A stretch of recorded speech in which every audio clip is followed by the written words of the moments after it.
சுரேஷ் மற்றும் சுமனின் தற்போதைய வயது விகிதம் கொடுத்துருக்காங்க. 2 பேர் இருக்காங்க, சுரேஷ்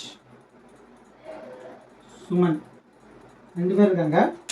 அவங்களோட தற்போதைய வயது விகிதம் வந்து 7:8 கொடுத்துருக்காங்க. சுரேஷ் சுமனை விட 3 வருடங்கள் இளையவர். சுமனை விட 3 வருஷம் இளையவர்னு சொல்லியிருக்காங்க.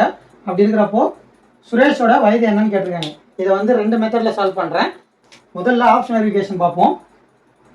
இப்போது கேள்வியில் என்ன கேட்குறாங்கன்னா சுரேஷோட வயது கேட்குறாங்க இல்லைங்களா. சுரேஷோட வயது வந்து 7 மடங்காக இருக்கும் சரிங்களா. ஏன்னா சுரேஷுக்கு நேரம் வந்து 7 பங்கு தான் இருக்குது. 7வது வாய்ப்பாட்டில் எந்தெந்த ஆப்ஷன் வரும்னு பாருங்கள்.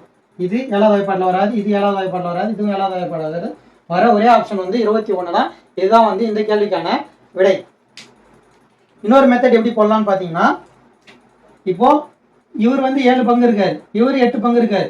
இவங்களோட பங்கு வித்தியாசம் பார்த்தீங்கன்னா 1 பங்கு, அதாவது 1 பங்கு இளையவரால் சுரேஷ் இருக்காரு. அவர் வந்து எத்தனை வருஷம் இளையவர்னு பார்த்தீங்கன்னா 3 வருஷம்.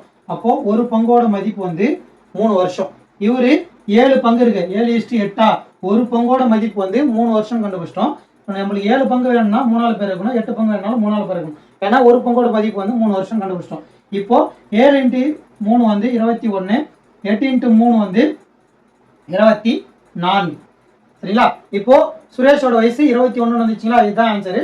இந்த இதில் மேட்ச் பண்ணி பாருங்க. அவங்களோட வித்தியாசம் வந்து 3 வருஷம் வரணுமா. இப்போ இவருக்கு வந்து 21 வயசு, இவருக்கு 24 வயசு. இதோட வித்தியாசம் பார்த்தீங்கன்னா 3 வருஷம் கரெக்டாக வருதுங்களா. அப்போ இந்த ஆப்ஷன் தான் கரெக்டு.